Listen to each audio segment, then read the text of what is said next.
का दिन भारत के इतिहास में एक तरह से भारतीय जनतंत्र के लिए काला दिन साबित हुआ। आज संसद के अंदर दिल्ली के लोगों को गुलाम बनाने वाला बिल पास कर दिया गया। ये बिल दिल्ली के लोगों को बेबस बना देता है, असहाय बनाता है, लाचार बनाता है, गुलाम बनाता है। जब हम आजाद नहीं हुए थे 1935 में, अंग्रेजों ने एक कानून बनाया था। उस कानून का नाम था गवर्नमेंट ऑफ इंडिया एक्ट। उस कानून में अंग्रेजों ने यह लिखा था कि भारत में चुनाव तो होंगे, लेकिन जो सरकार चुनी जाएगी उसको कोई काम करने की पावर नहीं होगी, काम करने की शक्तियां नहीं होगी। जब हमारा देश आजाद हुआ तो हमने संविधान बनाया और संविधान में हमने लिखा कि चुनाव होंगे, लोग अपनी सरकार चुनेंगे और जो सरकार चुनेंगे उस सरकार को लोगों के लिए काम करने की सारी शक्तियां होंगी। आज आजादी के 75 साल के बाद प्रधानमंत्री मोदी जी ने दिल्ली के लोगों की आजादी छीन ली। उन्होंने 1935 वाला अंग्रेजों का कानून बनाया है कि दिल्ली के लोग चुनाव तो होंगे, दिल्ली के लोग अपनी सरकार तो चुनेंगे, लेकिन उस सरकार को काम करने की कोई भी शक्ति नहीं होगी। ये कानून आज हमारे देश की संसद ने पास किया है। दिल्ली के लोगों की वोट की अब कोई कीमत नहीं बची है। अब सरकार बनाई, उस सरकार की कोई शक्ति नहीं है। सुप्रीम कोर्ट ने एक आदेश दिया था, 11 मई को सुप्रीम कोर्ट ने आदेश दिया था। सुप्रीम कोर्ट ने क्या कहा? सुप्रीम कोर्ट ने कहा भारत एक जनतंत्र है। इस जनतंत्र में हम अपनी सरकार चुनते हैं, जनता अपनी सरकार चुनती है और उस सरकार को जनता के लिए काम करने की पूरी ताकत होनी चाहिए, सुप्रीम कोर्ट ने कहा। प्रधानमंत्री जी ने एक ही हफ्ते के, सुप्रीम कोर्ट का जैसे आदेश आया, एक हफ्ते के बाद उसको सुप्रीम कोर्ट के आदेश को पलट दिया और उसके खिलाफ एक अध्यादेश लेके आए। और आज हमारे देश की संसद ने उस अध्यादेश को इस देश का कानून बना दिया कि अब दिल्ली के लोगों की चुनी हुई सरकार को काम करने की कोई ताकत नहीं होगी। अब इस कानून में लिखा है कि दिल्ली के लोग जो मर्जी सरकार बनाएं, लेकिन उस सरकार को चलाएंगे एलजी साहब और मोदी जी, सीधे सीधे वही लोग चलाएंगे इस सरकार को। तो इससे साफ जाहिर है कि प्रधानमंत्री मोदी जी कह रहे हैं कि मैं सुप्रीम कोर्ट को भी नहीं मानता। जिस देश के प्रधानमंत्री उस देश की सर्वोच्च अदालत को नहीं मानते, उस देश का क्या भविष्य हो सकता है? सीधे सीधे वो कह रहे हैं सुप्रीम कोर्ट जो मर्जी आदेश पास करे, अगर मुझे सुप्रीम कोर्ट का आदेश पसंद नहीं आया तो मैं उसके खिलाफ कानून बना के सुप्रीम कोर्ट के आदेश को पलट दूंगा। इतना अहंकार हो गया इन लोगों को। इन लोगों ने देखा कि दिल्ली में आम आदमी पार्टी को हराना बहुत मुश्किल है। पिछले 4 चुनाव सीधे सीधे 2013 में, 2015 में, 2020 में और उसके बाद एमसीडी का चुनाव, सीधे सीधे 4 चुनाव बीजेपी आम आदमी पार्टी से दिल्ली में हार गई। दिल्ली के अंदर 25 साल से ज्यादा हो गए अब बीजेपी की सरकार नहीं बनी है। 25 साल से इनको वनवास दिल्ली के लोगों ने दिया हुआ है। तो इनको लगा कि आम आदमी पार्टी को हराना मुश्किल है, तो इन्होंने चोर दरवाजे से, पीछे से चोर दरवाजे से इन्होंने दिल्ली की सत्ता को हथियाने की कोशिश की है। दिल्ली के लोगों ने एक बार आम आदमी पार्टी को 70 में से 67 सीट दी और 3 सीट बीजेपी को दी।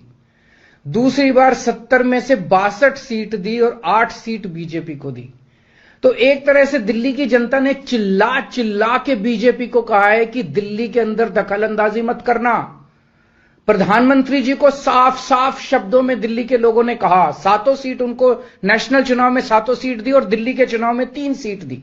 तो मोदी जी को साफ साफ दिल्ली की जनता ने कहा कि दिल्ली के काम में दखलंदाजी मत करना, आप देश संभालो। लेकिन मोदी जी कहते हैं मैं जनता की बात नहीं मानता। इतना अहंकार हो गया, ना जनता को की बात मानते, ना सुप्रीम कोर्ट की बात मानते। और आपको पता है इस कानून में क्या लिखा है, जो कानून आज पास किया है? इस कानून में लिखा है कि दिल्ली के ऊपर से नीचे A category, B category, C category, D category जितने दिल्ली सरकार के कर्मचारी हैं, उन सारे कर्मचारियों को के बारे में सारी पॉलिसी केंद्र सरकार बनाएगी। उनकी ट्रांसफर पॉलिसी, कौन अधिकारी, कौन चपरासी क्या काम करेगा, ये देश के प्रधानमंत्री बैठ के दिल्ली सरकार का कौन सा चपरासी क्या काम करेगा, कौन सा चपरासी फाइल उठाएगा, कौन सा चपरासी चाय पिलाएगा, कौन सा चपरासी खाना, ये काम रहेगा प्रधानमंत्री जी को। इसके लिए प्रधानमंत्री बनाया था देश का कि आप दिल्ली के चपरासियों की ट्रांसफर पॉलिसी बनाओगे बैठ के प्रधानमंत्री बनके। आप केंद्र चलाओ ना, आप दिल्ली के अंदर क्यों दखल अंदाजी कर रहे हो? आपको क्या लगता है ऐसा क्यों कर रहे हैं? वो ऐसा इसलिए कर रहे हैं क्योंकि पिछले 7-8 साल में बिना किसी पावर के भी हम लोगों ने जो काम किए हैं, हमने इतने शानदार स्कूल बनाए, इतने शानदार अस्पताल बनाए, 24 घंटे बिजली कर दी, बिजली फ्री कर दी, पानी घर घर पहुंचा रहे हैं, सड़कें बनाई, इतने सारे काम हम लोगों ने कर दिए। इनसे वो काम नहीं हो रहे। 30-30 साल से गुजरात के अंदर इनकी सरकार है, बेड़ा गर्क है गुजरात का। हरियाणा के अंदर इनकी सरकार बनी, हरियाणा में बेड़ा गर्क है इनका। मणिपुर के अंदर बीजेपी की सरकार है, मणिपुर को जला दिया इन लोगों ने। इसलिए केजरीवाल के साथ कंपटीशन नहीं कर सकते, काम में कंपटीशन नहीं कर सकते, हमारे जैसे काम नहीं कर सकते, आम आदमी पार्टी के जैसे काम नहीं कर सकते। इसलिए केजरीवाल को काम करने से रोको, किसी भी तरह से केजरीवाल को काम करने से रोको, बस ये इनका मकसद है। मैं सुन रहा था अमित शाह जी को, वहां पे संसद में भाषण दे रहे थे, कहते हैं झगड़ते बहुत हैं ये लोग, झगड़ते बहुत हैं ये लोग। मैं स्कूल बनाता हूं, ये मेरे को स्कूल नहीं बना देते। फिर मैं जब इनसे कहता हूं मेरे को स्कूल बना देने दो, तो कहते झगड़ता बहुत है केजरीवाल। मैं मोहल्ला क्लिनिक बनाता हूं, मेरे मोहल्ला क्लिनिक तोड़वा दिए इन लोगों ने। फिर कहते हैं केजरीवाल झगड़ता बहुत है। मैं इनको कहता हूं मेरे को मोहल्ला क्लिनिक बनाने दो। मैं अस्पताल में दवाइयां फ्री करता हूं, कहते हैं दवाइयां फ्री क्यों करता है। मैं बिजली फ्री करता हूं, कहते हैं केजरीवाल फ्री भी दे रहा है, फ्री की रेवड़ियां दे रहा है, कहते हैं झगड़ते बहुत हैं। मैं जो भी करता हूं, चाहे झगड़ता हूं चाहे जो भी करता हूं, दिल्ली के लोगों को पसंद हूं। इसीलिए 3 बार 4-4 बार दिल्ली के लोगों ने मेरे को, जो भी कर रहा हूं ठीक ही कर रहा हूं, तभी 4-4 बार लोगों ने हमें वोट दिया। और होम मिनिस्टर अमित शाह जी क्या कहते हैं, मैंने सुना उनको संसद में, हमारे पास पावर है, संविधान ने हमें पावर दी है कानून पास करने की, हमारे पास पावर है, हमें सुप्रीम कोर्ट ने पावर दिया है ये कानून पास करने की। अरे आपको पावर दी है जनता की सेवा करने की, जनता के ऊपर अत्याचार करने के लिए पावर नहीं दी आपको। इतना घमंड मत कीजिए अमित शाह जी। आपको पावर दी गई है ताकि आप विकास करें देश का, आपको पावर दी गई है ताकि आप देश के लोगों को शक्तिशाली बनाएं। आपको पावर इसलिए नहीं दी गई है कि आप देश के लोगों को लाचार बना दें और उनके वोट का अधिकार छीन लें। ये जो आप पावर पावर पावर पावर कर रहे हो, ये पावर आपको जनता की सेवा करने के लिए दी गई है। मैंने देखा है अमित शाह जी पिछले चुनाव में आप घर घर जाके दिल्ली के अंदर पर्चे बांट रहे थे, एक एक घर में जाके आप पर्चे बांट रहे थे। दिल्ली के लोगों ने आपको नकार दिया। अब आप दिल्ली के लोगों को तमाचा मारने आ गए। केजरीवाल से नफरत करते करते इस नफरत में इतने अंधे हो गए कि आपने दिल्ली के लोगों के ऊपर अत्याचार करना चालू कर दिया। और मैं प्रधानमंत्री जी को याद दिलाना चाहता हूं, 2014 के चुनाव में प्रधानमंत्री जी आप खुद आए थे दिल्ली, आपका भाषण उठा के देखिए। आपने दिल्ली की जनता को प्रॉमिस किया था कि मेरे को प्रधानमंत्री बना दो, मैं दिल्ली को पूर्ण राज्य बनाऊंगा। उसके पहले, हर चुनाव के पहले भारतीय जनता पार्टी ने आंदोलन किए हैं दिल्ली के अंदर दिल्ली को पूर्ण राज्य बनाने के लिए। और आज आप लोगों ने दिल्ली के लोगों की पीठ में छुरा घोंप दिया, अपनी वादे से मुकर गए। अगर आप ऐसे करोगे फिर प्रधानमंत्री पे कौन यकीन करेगा? आपने खुद बोला था 2014 में कि मैं फुल स्टेटहुड बनाऊंगा, फिर कौन जनता आपके ऊपर यकीन करेगी?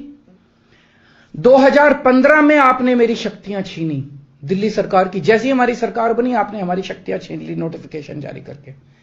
फिर भी बिना शक्तियों के हमने काम किया और दिल्ली की जनता ने मेरे को 2020 में 62 सीट दे के दिल्ली की जनता ने आम आदमी पार्टी की सरकार बनाई। क्यों? क्योंकि मैं दिल्ली का बेटा हूं और आप दिल्ली के नेता बनना चाहते हो। दिल्ली के लोगों को अपना बेटा पसंद है और दिल्ली के लोगों को आप जैसे नेता नहीं चाहिए। हम दिल्ली वाले दिल्ली से बहुत प्यार करते हैं और हम जानते हैं कि बीजेपी दिल्ली के लोगों से नफरत करती है, दिल्ली वालों से नफरत करती है। इस बार दिल्ली के लोग बीजेपी को एक भी सीट नहीं देंगे, लोकसभा में एक भी सीट नहीं देंगे। इस पूरे संघर्ष के अंदर बहुत सारी पार्टियों ने, बहुत सारे नेताओं ने दिल्ली के लोगों का साथ दिया। उन सब नेताओं को और उन सब पार्टियों को मैं तहे दिल से दिल्ली के 2 करोड़ लोगों की तरफ से शुक्रिया अदा करता हूं, धन्यवाद बोलता हूं।